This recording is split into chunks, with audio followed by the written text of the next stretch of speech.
Frères et sœurs, un samedi, dans un sanctuaire marial, qui est en allée jubilaire et qui célèbre aujourd'hui avec toute l'Église la fête de la Visitation, voici 4 bonnes raisons au moins d'honorer particulièrement la Vierge Marie en ce jour et en ce lieu. 4 raisons qui peuvent prendre des colorations différentes en raison du motif de notre présence ici. Pour clore le mois marial, l'Église nous offre cette délicate et joyeuse rencontre de 2 cousines et à travers elles des enfants qu'elles portent. Un évangile bien opportun pour nous rappeler non seulement que la Vierge Marie nous conduit jusqu'à son Fils, mais aussi qu'elle apporte Jésus jusqu'à nous. Vous tous pèlerins du lot, et particulièrement peut-être les participants au pèlerinage du partage, vous pouvez goûter combien en ce lieu, la belle dame porte le Christ jusqu'à nous pour nous réjouir et pour nous apaiser. Et pour les diocésains venus aujourd'hui participer à la réflexion sur l'avenir pastoral de notre diocèse de Gap et d'Embrun, la fête de ce jour s'offre quant à elle comme un événement significatif pour envisager cet avenir avec enthousiasme et courage. Autrement dit, pour le situer dans une véritable perspective de visitation des autres. D'abord, l'évangile de la Visitation nous dit que Marie se mit en route rapidement vers une ville de la montagne de Judée. C'est dire que pour accueillir le Christ qui nous rejoint et pour le porter aux autres, nous devons sans cesse nous déplacer. Et comme la Vierge Marie, il faut même traverser des montagnes. Pas seulement en raison de la géographie de notre département, ce sont souvent des montagnes d'indifférence, d'incompréhension, des montagnes d'images négatives portées par des attitudes dans l'Église. Ce sont toutes ces montagnes qu'il nous faut souvent, comme Marie, franchir pour rejoindre les autres et pour leur porter la joie du Christ. Marie se mit en route. Comment ? Rapidement. C'est en hâte qu'elle est allée vers sa cousine pour l'aider dans son travail d'enfantement. Car un enfantement porte toujours une urgence. C'était vrai pour Marie et Élisabeth, c'est vrai pour nous aujourd'hui, dans notre vie chrétienne. En notre pays, qu'on dit premier consommateur au monde d'antidépresseurs et de somnifères, il est urgent de permettre dans les cœurs l'enfantement d'une espérance pour ouvrir à la vraie vie et faire désirer le salut éternel. Marie se met en route rapidement. Nous aussi, nous avons dans notre vie d'Église une route à prendre, en ne restant pas figés dans des structures qui peuvent à la limite tenir encore quelques années, avec des finances qui en l'état ne tiendront de toute façon pas longtemps, et avec des propositions auxquelles dès maintenant beaucoup ne s'intéressent même plus. Rapidement, nous devons donc renouveler notre vie ecclésiale, plutôt que de nous épuiser, parfois sans joie, dans des façons de faire qui n'ont pas d'avenir. Soyons un peu réalistes sur la situation de notre Église aujourd'hui.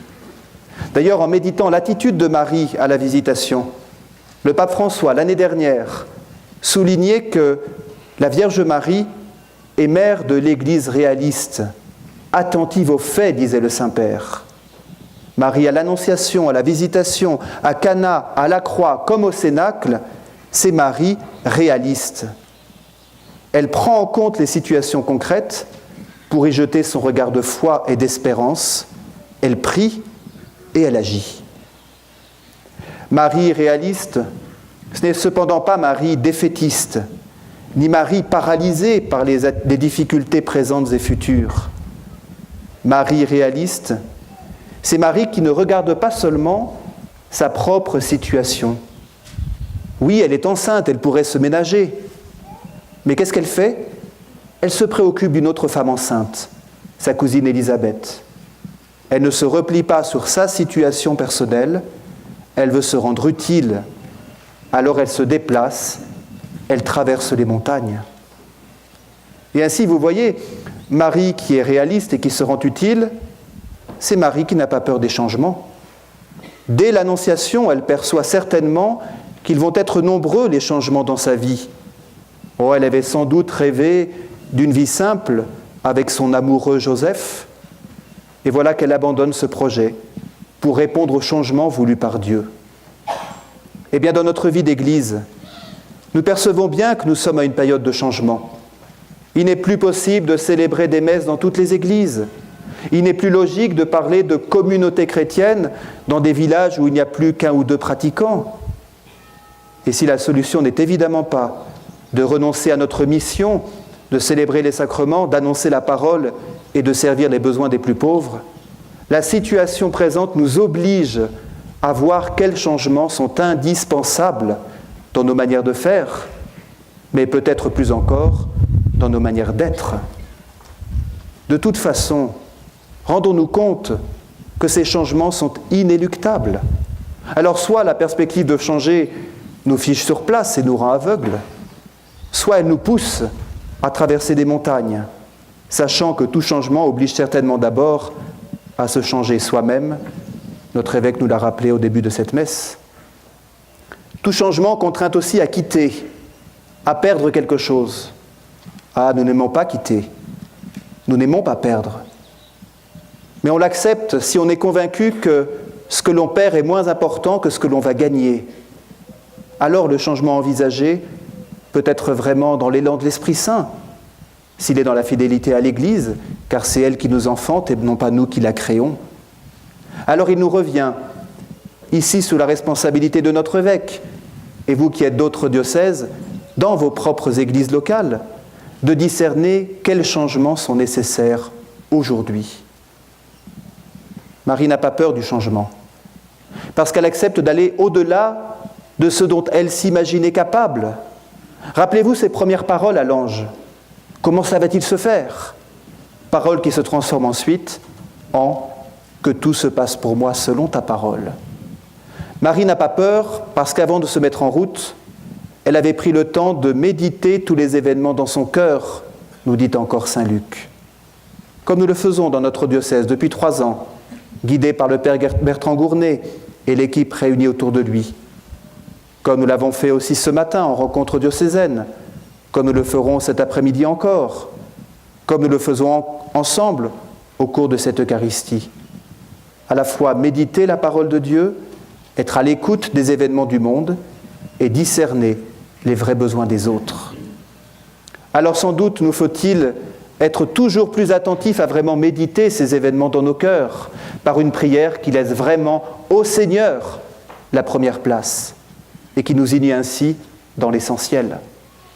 C'est le fondement indispensable pour prendre ensuite des décisions qui soient guidées par l'Évangile et non par nos idéologies qui virevoltent au gré du moment. Méditer tous les événements dans nos cœurs, en repérant aussi ce que nous devons convertir en nous et entre nous, pour une vraie fécondité de l'annonce de la parole. Bannir enfin ce qui est trop présent dans nos communautés chrétiennes et dans nos diocèses, la jalousie, les comparaisons, les médisances et même les compétitions entre nous, d'une paroisse à une autre, d'un prêtre à un autre. Ah, sans oublier bien sûr l'orgueil, le mien, le vôtre. Dès qu'il y a une once d'orgueil, le christianisme devient insupportable, il devient inaudible, justement parce que le message du Christ et l'offrande de sa vie sont le contraire de ce péché capital. N'ayons pas non plus l'orgueil de vouloir changer la mission de notre Église. Jésus, l'unique sauveur du monde, a voulu s'associer à un peuple dont il a fait son corps, le corps que nous formons, le corps qui doit continuer, propager son œuvre d'amour et de salut dans le monde d'aujourd'hui. C'est cela qu'est l'Église. C'est ce qu'elle célèbre dans les sacrements, c'est ce qu'elle annonce par la parole, c'est ce qui fonde son agir de charité. Et c'est donc ce mystère de l'Église que nous devons aussi méditer dans nos cœurs avant de nous mettre en route pour notre montagne de Judée, car ce mystère sera celui de l'Église jusqu'à la fin des temps. Un mystère qui l'unit à son chef, le Christ, qui, rappelons-le, a souvent été incompris. Alors il ne s'agit pas pour nous simplement aujourd'hui de nous demander comment plaire au monde. Pour avancer dans notre réflexion, que ce soit pour notre diocèse de Gap et d'Embrun, pour vos diocèses, vos paroisses ou vos vies personnelles, Prenons donc Marie pour modèle. À l'Annonciation, elle accepte le changement. À la Visitation, elle franchit les montagnes. Et à Cana, elle repère les besoins et demande de faire confiance à son Fils. Faites tout ce qu'il vous dira. Franchement, avec de telles paroles, pourquoi nous inquiéter ? Agissons raisonnablement, comme Marie qui est réaliste, mais aussi déraisonnablement, comme Marie qui croit que Jésus peut faire encore quelque chose, même quand tout vient à manquer. Ah, aujourd'hui, peut-être que ce n'est pas d'abord de vin dont nous manquons, mais dans nos vies d'Église, nous manquons de moyens, de temps, de forces vives, de relève. Mais peut-être manquons-nous d'abord de foi, quand le Christ nous assure qu'il est avec nous tous les jours jusqu'à la fin des temps. Peut-être manquons-nous d'abord de la joie nécessaire pour être de vrais disciples du Christ, des disciples qui donnent vraiment envie. Donner envie et annoncer la joie de l'Évangile, ici dans les Hautes-Alpes, comme dans vos différents lieux de vie. C'est pour cela que nous devons trouver aujourd'hui de nouveaux chemins, de nouvelles manières d'être, de faire et de dire. Car nous confessons que jamais le soutien du ciel ne manquera à ceux qui veulent porter la bonne nouvelle du Christ ressuscité. Nous confessons que jamais le soutien maternel de Marie ne manquera, car elle ne saurait abandonner aucun de ses enfants. Et oserais-je même ajouter en ce lieu que la belle dame ne saurait jamais délaisser un sanctuaire, un diocèse, dans lequel elle a voulu un si beau sanctuaire. Amen.